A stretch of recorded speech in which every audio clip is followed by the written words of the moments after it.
नमस्ते। आज हम जेम्स क्लियर की जबरदस्त किताब एटॉमिक हैबिट्स की दुनिया में चलेंगे। हम समझेंगे कि कैसे बिल्कुल छोटे-छोटे, मामूली से लगने वाले बदलाव हमारी जिंदगी में इतने बड़े नतीजे ला सकते हैं। ये सब कुछ हम बहुत ही आसान प्रैक्टिकल स्टेप्स में जानेंगे। तो चलिए शुरुआत एक बहुत ही आम सवाल से करते हैं जो हम सब ने कभी न कभी खुद से पूछा है।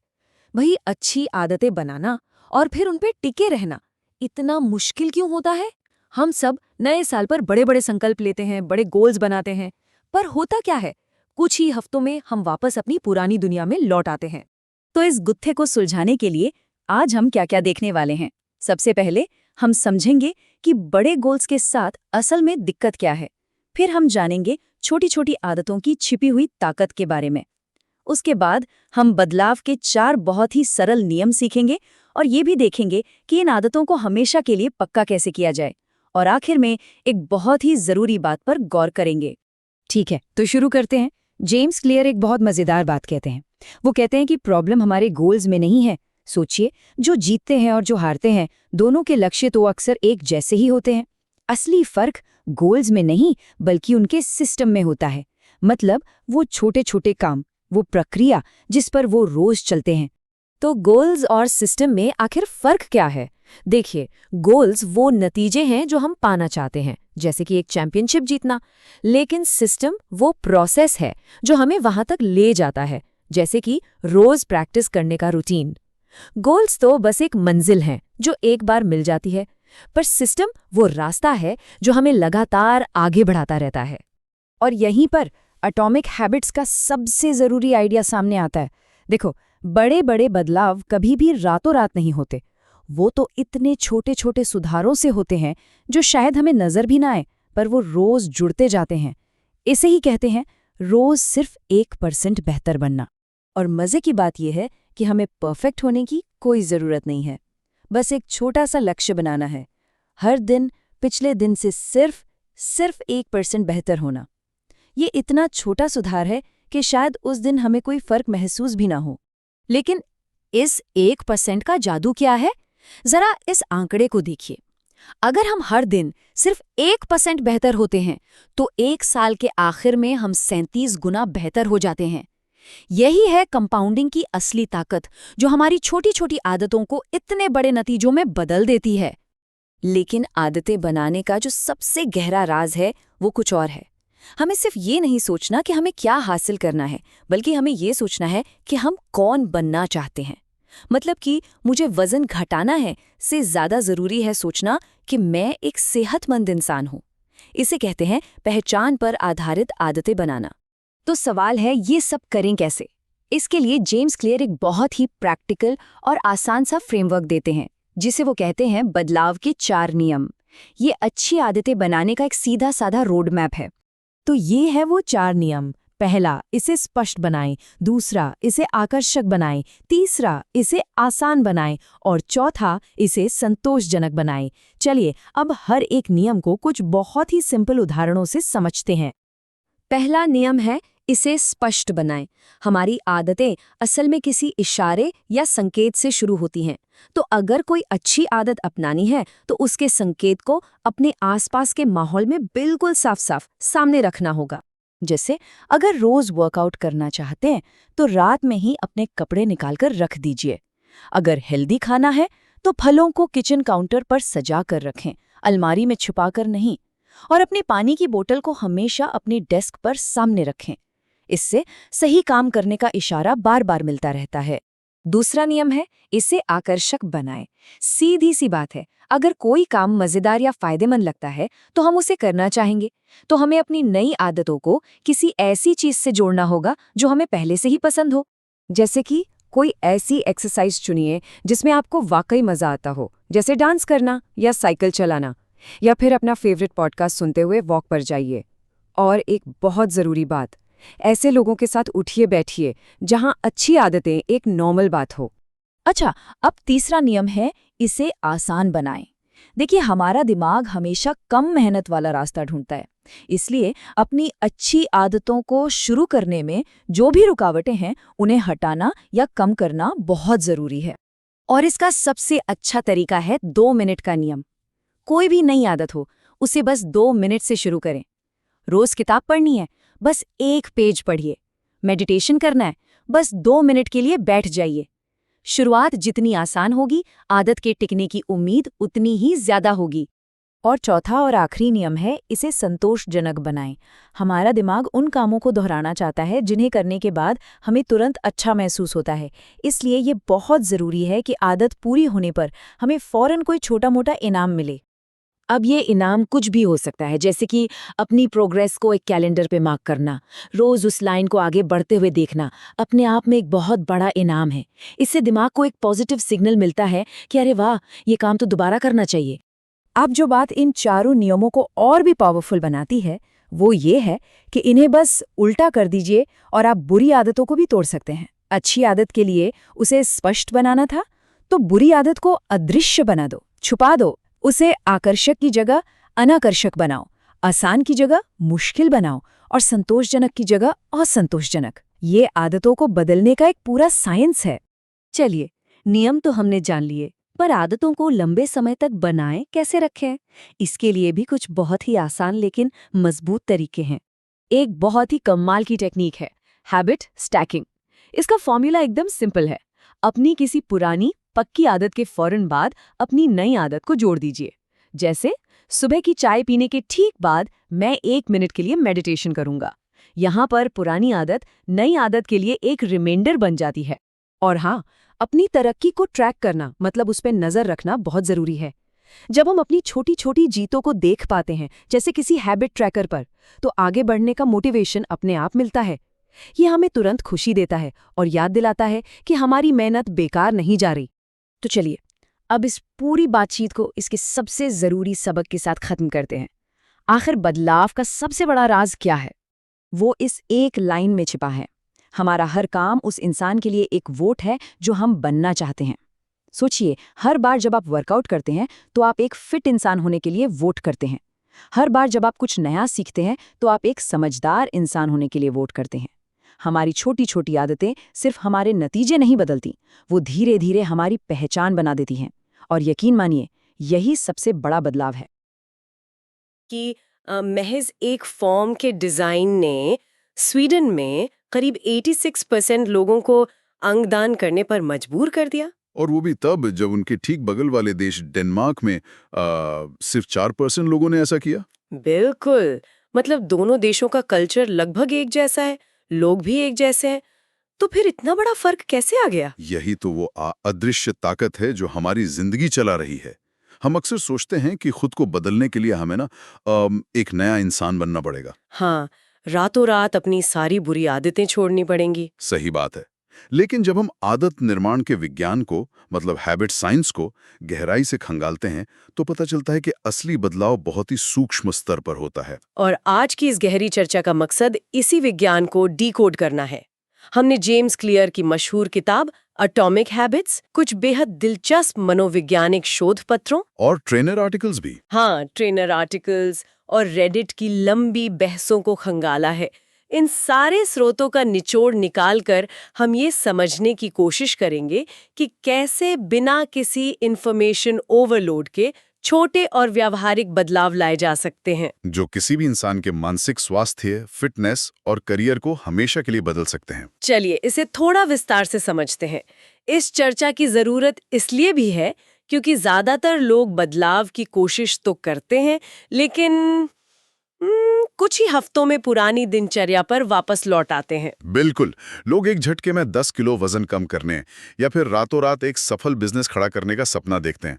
लेकिन हमारा दिमाग इस तरह के अचानक हुए बदलावों को एक खतरे की तरह देखता है। अच्छा। हाँ, स्रोत बहुत स्पष्ट रूप से बताते हैं कि असली जादू उन छोटे बदलावों में है जो शायद शुरुआत में हमारी नजरों में भी ना आए। मुझे लगता है जो 1% का नियम है वो इसी बात को साबित करता है। बिल्कुल सही कहा आपने। अगर कोई व्यक्ति रोज सिर्फ 1% बेहतर होने का फैसला करता है, तो गणित के हिसाब से साल के अंत में वो इंसान 37 गुना बेहतर हो जाता है। और अगर इसका उल्टा हो, मतलब रोज 1% की गिरावट आए, तो साल के अंत तक इंसान लगभग 0 पर पहुंच जाता है। ये तो बिल्कुल फाइनेंस की दुनिया के कंपाउंड इंटरेस्ट यानी चक्रवृद्धि ब्याज की तरह है ना? हाँ, बिल्कुल सटीक उदाहरण है ये। जिस तरह बैंक में रखा पैसा समय के साथ धीरे धीरे जोड़कर एक बहुत बड़ा रूप ले लेता है, वैसे ही रोजमर्रा की छोटी छोटी आदतें जुड़कर हमारे भविष्य का परिणाम तय करती हैं। यानी एक बहुत बड़ी गलतफहमी को दूर करना जरूरी है।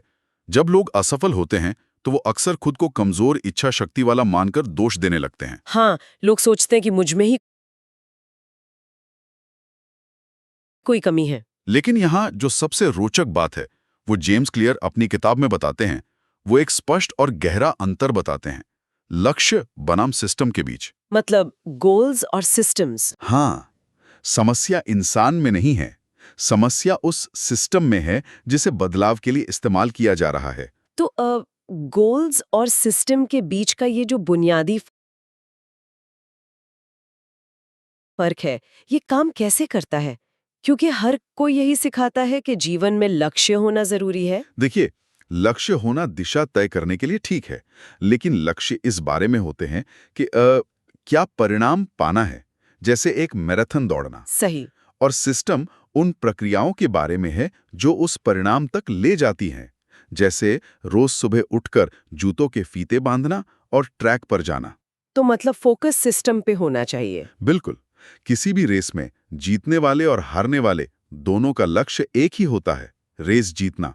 जो चीज विजेता को अलग बनाती है वो उसका लक्ष्य नहीं है, बल्कि उसकी रोज की ट्रेनिंग का सिस्टम है। अरे वाह, ये बात सच में सोचने पर मजबूर करती है कि लक्ष्य हासिल करने के बाद अक्सर लोगों की प्रेरणा खत्म क्यों हो जाती है। बिल्कुल, क्योंकि लक्ष्य पूरा हो गया। हाँ, अगर लक्ष्य सिर्फ मैराथन दौड़ना था तो मेडल मिलने के अगले ही दिन इंसान दौड़ना छोड़ देता है। लक्ष्य एक अस्थायी बदलाव लाता है, जबकि एक ठोस सिस्टम इंसान को लंबे समय तक उस रास्ते पर बनाए रखता है। और एक सिस्टम बनाने के लिए ना नजरिया बदलना पड़ता है। स्रोत बताते हैं कि फोकस इस बात पर नहीं होना चाहिए कि क्या पाना है, बल्कि इस बात पर होना चाहिए कि कौन बनना है। कौन बनना है मतलब अपनी पहचान बदलना। एकदम सही। इसे मनोविज्ञान में पहचान आधारित आदतें या आइडेंटिटी बेस्ड हैबिट्स कहा जाता है। बदलाव को ना एक प्याज की 3 परतों की तरह समझा जा सकता है। प्याज की परतें? हाँ, सबसे बाहरी परत परिणाम की है, यानी आउटकम्स। बीच की परत प्रक्रिया यानी प्रोसेस की है, लेकिन जो सबसे गहरी और असली परत है वो पहचान की होती है। अगर हम इस प्याज वाले उदाहरण को थोड़ा और खोलें तो ज्यादातर लोग बाहर से अंदर की तरफ जाने की कोशिश करते हैं ना। बिल्कुल, वो पहले परिणाम तय करते हैं, फिर प्रक्रिया बनाते हैं और उम्मीद करते हैं कि उनकी पहचान बदल जाएगी। लेकिन वो जेम्स क्लियर की पत्नी का जो किस्सा है वो इसका उल्टा करने की ताकत को बहुत अच्छे से समझाता है। हाँ, वो स्कूल वाला किस्सा। बिल्कुल। स्कूल के पहले दिन एक क्लास में टीचर ने सबको अपना नाम बताने को कहा। कुछ देर बाद टीचर ने पूछा कि क्या किसी को सबके नाम याद है? और उनकी पत्नी ने हाथ उठाया। हाँ, उनकी पत्नी ने हाथ उठाया और वहां मौजूद करीब 30 लोगों के नाम बिल्कुल सही सही बता दिए। उस एक घटना ने ना उनके दिमाग की प्रोग्रामिंग बदल दी। ठीक यही हुआ। उस दिन उन्हें ये गहरा विश्वास हो गया कि मैं वो इंसान हूँ जो लोगों के नाम आसानी से याद रख सकती है और आज भी वो किसी का नाम नहीं भूलती। और यही बात फिटनेस पर भी लागू होती है। वो कैसे? ये कहने के बजाय कि मुझे वजन कम करना है, अगर ये सोचा जाए कि मैं एक एथलीट हूँ या मैं वो इंसान हूँ जो रोज थोड़ा चलता है, तो हमारे फैसले लेने का तरीका ही बदल जाता है। यहाँ ना मैं थोड़ी असहमत हूँ, या यूं कहें कि मैं एक व्यवहारिक सवाल उठाना चाहती हूँ। हाँ, बिल्कुल, पूछिए। अगर कोई इंसान सालों से सोफे पर बैठकर सिर्फ जंक फूड खा रहा है और अचानक वो आईने के सामने खड़े होकर खुद को एथलीट बोलने लगे, तो क्या उसका अपना दिमाग उस पर हंसेगा नहीं? ये तो है। मतलब ये तो पूरी तरह से वो fake it till you make it वाली बात हो गई ना। खुद को धोखा देने से पहचान कैसे बदल सकती है? ये बहुत ही शानदार चुनौती और इसका जवाब भी मनोविज्ञान में ही छपा है। देखिए, पहचान महज कुछ सकारात्मक शब्द बोलने से नहीं बदलती, दिमाग को सबूत चाहिए होता है। सबूत? हाँ, नई पहचान को ना छोटी जीतों या स्मॉल विन्स के जरिए साबित करना पड़ता है। हर एक छोटा कदम उस नई पहचान के लिए एक वोट की तरह काम करता है। अच्छा, मतलब दिमाग एक चुनाव की तरह काम कर रहा है जहां हर एक्शन एक वोट है। बिल्कुल सही पकड़े हैं। जब कोई रोज सिर्फ 5 मिनट के लिए स्ट्रेचिंग करता है तो वो एथलीट होने का नाटक नहीं कर रहा है, वो अपने दिमाग को ये सबूत दे रहा है, ये वोट दे रहा है कि वो अपनी सेहत को अहमियत देता है। तो रातों रात कुछ नहीं बदलता? नहीं, कोई एक काम रातों रात पहचान नहीं बदलता, लेकिन जैसे जैसे ये छोटे वोट इकट्ठे होते हैं ना, पुरानी पहचान का पड़ला हल्का होने लगता है और नई पहचान का सबूत मजबूत हो जाता है। तो अब सबसे बड़ा सवाल ये उठता है कि दिमाग को ये वोट देने के लिए इन छोटी जीतों को रोजमर्रा की जिंदगी का हिस्सा कैसे बनाया जाए, वो भी बिना थके और बिना बोर हुए। इसके लिए स्रोतों में आदतों के विज्ञान का बहुत गहराई से विश्लेषण किया गया है।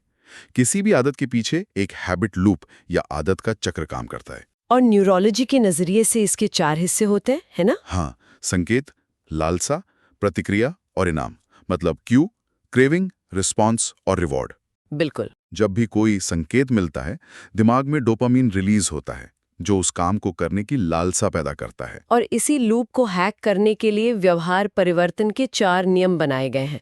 अगर कोई अच्छी आदत बनानी है तो इसे स्पष्ट बनाए, इसे आकर्षक बनाए, इसे आसान बनाए और इसे संतोषजनक बनाए। और अगर किसी बुरी आदत को जड़ से खत्म करना है तो बस इन नियमों को उल्टा कर देना है। मतलब संकेत को अदृश्य बनाए, उसे अनाकर्षक बनाए, काम को मुश्किल बनाए और उसके नतीजे को असंतोषजनक बनाए। बिल्कुल। और इन नियमों के पीछे ना बीएफ स्किनर की ऑपरेंट कंडीशनिंग का सिद्धांत काम करता है। स्किनर का शोध बताता है कि इंसानी दिमाग कैसे काम करता है। कैसे काम करता है? हमारा दिमाग भविष्य में मिलने वाले इनामों के लिए, जैसे 6 महीने बाद मिलने वाले 6 पैक एब्स के लिए नहीं बना है। हमारा इवोल्यूशन तुरंत मिलने वाला इनाम यानी इमीडिएट रिवॉर्ड के लिए हुआ है। अच्छा, इसलिए तुरंत संतुष्टि चाहिए होती है। हाँ, अगर कोई आदत तुरंत संतोषजनक महसूस होती है तो दिमाग उसे दोहराने के लिए मजबूर करता है। यही कारण है कि जंक फूड खाना इतना आसान है और जिम जाना इतना मुश्किल।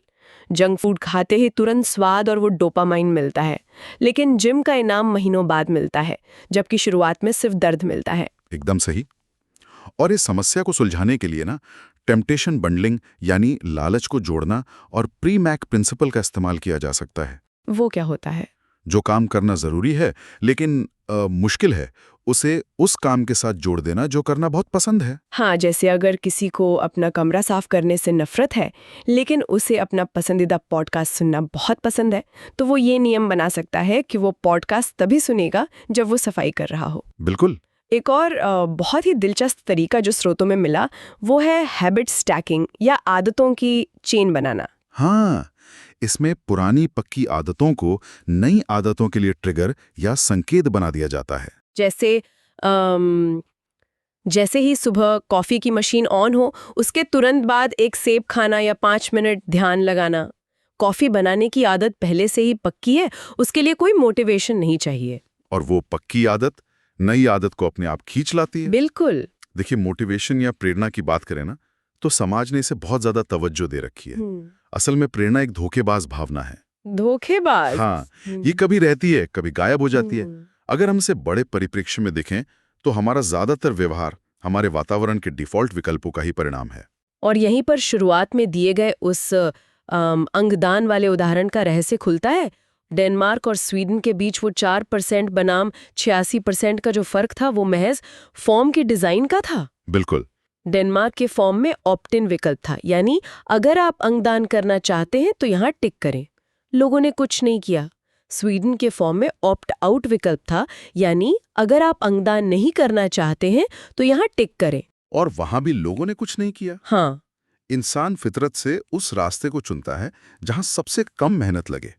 इसे अंग्रेजी में पाथ ऑफ लीस्ट रेजिस्टेंस कहते हैं। ये वातावरण के निर्माण यानी एनवायरनमेंट डिजाइन की अदृश्य ताकत है। अगर इस पाथ ऑफ लीस्ट रेजिस्टेंस को रोजमर्रा की जिंदगी में उतारना हो तो एक बहुत ही सीधा सा उदाहरण है।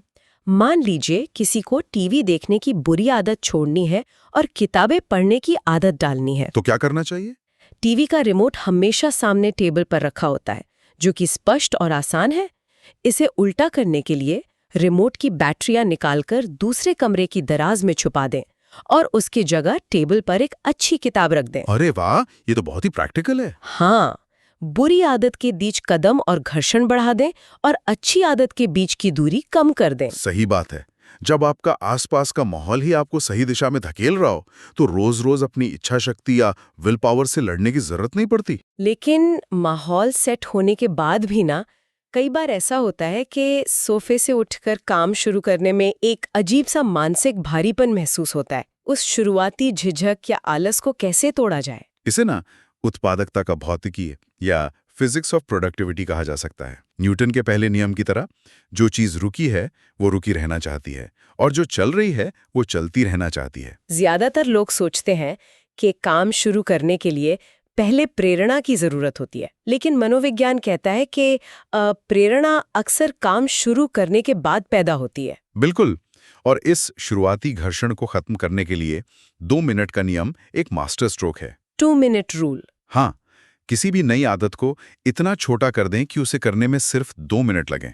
मुझे आज 1 घंटा एक्सरसाइज करनी है, ये सोचना दिमाग को डरा देता है। हाँ, ये तो है। इसके बजाय सिर्फ ये सोचना चाहिए कि मुझे अपने योगा मैट को खोलना है। मशहूर डांसर ट्वाइला थार्प की सुबह की रस्म इसका सबसे बेहतरीन उदाहरण है। उनका असली लक्ष्य सुबह 5:30 बजे जिम में जाकर 2 घंटे कड़ी मेहनत करना नहीं है। तो उनका लक्ष्य क्या है? उनका लक्ष्य सिर्फ जिम के कपड़े पहनना और एक कैब बुक करना है। एक बार वो कैब में बैठ गई तो उनका काम खत्म, बाकी सब अपने आप हो जाता है। इसे प्री गेम रूटीन कहते हैं। शुरुआत को इतना आसान बना देना कि उसे करने से मना करना लगभग नामुमकिन लगे। और जब एक बार इंसान एक्शन में आ जाता है और उसे लंबे समय तक जारी रखना चाहता है तो वहां गोल्डीलॉक्स नियम काम आता है। किसी भी काम में लगातार मजा तभी आता है जब वो इंसान की वर्तमान क्षमताओं के एकदम किनारे पर हो। इसे एक टेनिस मैच के उदाहरण से बहुत आसानी से समझा जा सकता है। कैसे? अगर कोई इंसान एक 4 साल के बच्चे के साथ टेनिस खेलेगा तो वो कुछ ही मिनटों में बोर हो जाएगा, क्योंकि काम बहुत आसान है।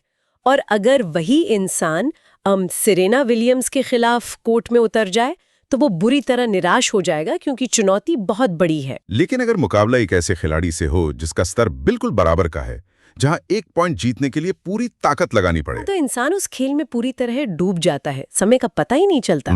मनोविज्ञान में इसे ही फ्लो स्टेट कहते हैं। हाँ, आदतें जब बहुत आसान हो जाती हैं तो बोरियत आने लगती है, इसलिए धीरे धीरे चुनौती का स्तर बढ़ाते रहना जरूरी है। ये तो हो गए वो सारे तरीके जिनसे हम अपनी आदतें सुधार सकते हैं। हाँ, ये सारे नियम और सिद्धांत सुनकर ऐसा लगता है कि मानो सारा कंट्रोल पूरी तरह से हमारी हाथ में है। अगर मेरी आदतें खराब है तो इसका मतलब सिर्फ मेरा सिस्टम खराब है। लेकिन क्या ये पूरी सच्चाई है? वही तो, जो खुन्ने कुछ एकेडमिक रिसर्च पेपर्स पढ़े, खासकर IGSI का रिव्यू, तो तस्वीर का एक दूसरा पहलू भी सामने आया। और इस आलोचनात्मक नजरिए को समझना भी उतना ही जरूरी है। बिल्कुल, किसी भी किताब या विचार को पूरी तरह से समझने के लिए उसकी सीमाओं को जानना जरूरी होता है। रेडिट की चर्चाओं में ना एक बहुत साफ पैटर्न दिखा। ज्यादातर यूजर्स का मानना है कि द पावर ऑफ हैबिट्स जैसी अन्य किताबें केवल कॉर्पोरेट कहानियों और थ्योरी पर ज्यादा केंद्रित हैं, जो आम इंसान की पहुंच से दूर लगती हैं। और एटॉमिक हैबिट्स उन्हें बहुत व्यावहारिक लगती हैं। हाँ, लेकिन IGSI के रिव्यू ने इस किताब की एक बहुत बड़ी कमी की ओर इशारा किया है। हम यहाँ किसी पक्ष का समर्थन नहीं कर रहे हैं, बल्कि निष्पक्ष रूप से ये बता रहे हैं कि दुनिया के अलग अलग हिस्सों में इस विज्ञान को कैसे देखा जा रहा है। और इस रिव्यू का मुख्य तर्क ये है कि ये पूरी विचारधारा ना अत्यधिक व्यक्तिगत जिम्मेदारी पर जोर देती है। इसमें ऐसा मान लिया गया है कि हर किसी के पास अपने माहौल को कंट्रोल करने की पूरी आज़ादी और संसाधन हैं। बिल्कुल, अगर कोई इंसान 3 अलग अलग शिफ्ट्स में काम कर रहा है, गरीबी से जूझ रहा है या गंभीर मानसिक स्वास्थ्य समस्याओं का सामना कर रहा है, तो उससे ये कहना कि तुम बस अपना सिस्टम सुधार लो, थोड़ा असंवेदनशील लगता है। सही बात है। सामाजिक आर्थिक सीमाएं इंसान की आदतों पर बहुत गहरा असर डालती हैं। और यहाँ सामाजिक मानदंडों और सांस्कृतिक ढांचों की भूमिका को अनदेखा नहीं किया जा सकता। पश्चिमी देशों का नजरिया अक्सर ना व्यक्तिवादी या इंडिविजुअलिस्टिक होता है, जहां माना जाता है कि इंसान खुद अपनी किस्मत का निर्माता है। हाँ, जबकि दुनिया की कई संस्कृतियां कलेक्टिविस्ट होती हैं। वहां परिवार, समाज और आसपास के लोगों की उम्मीदें किसी एक इंसान के व्यवहार को बहुत गहराई से चलाती हैं, जो चीजें हमारे सीधे नियंत्रण में हैं। जैसे सुबह उठने का समय या फोन इस्तेमाल करने का तरीका। हाँ, उन छोटी जगहों पर इन नियमों को लागू करके हम एक बड़ा सकारात्मक बदलाव तो ला ही सकते हैं। और यही इस पूरी गहरी चर्चा का सबसे बड़ा निष्कर्ष है। रातों रात कोई बड़ा चमत्कार नहीं होता। अपनी पहचान पर काम करना, छोटे छोटे वोट इकट्ठा करना, वातावरण को थोड़ा सा अपने अनुकूल बनाना, और सबसे जरूरी, काम को इतना आसान बना देना कि शुरुआत करने में कोई घर्षण न हो। सुनने वालों के लिए समझना जरूरी है कि ये सिर्फ कोई किताबी ज्ञान नहीं है। चाहे किसी को अपनी फिटनेस सुधारनी हो, कोई नई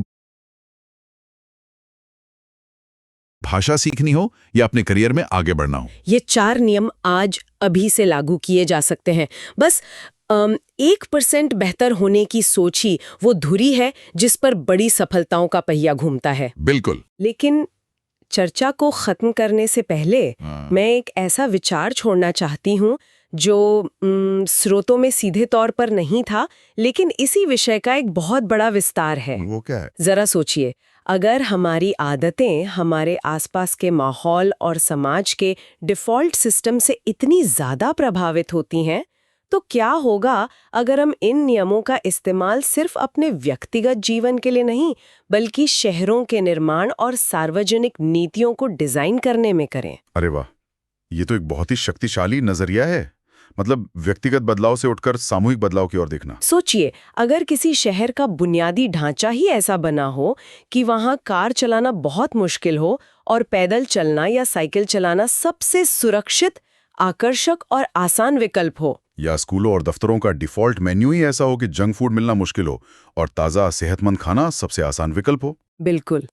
क्या हम पूरे समाज की बुरी आदतों को एक डिफॉल्ट सिस्टम बनाकर हमेशा के लिए बदल सकते हैं?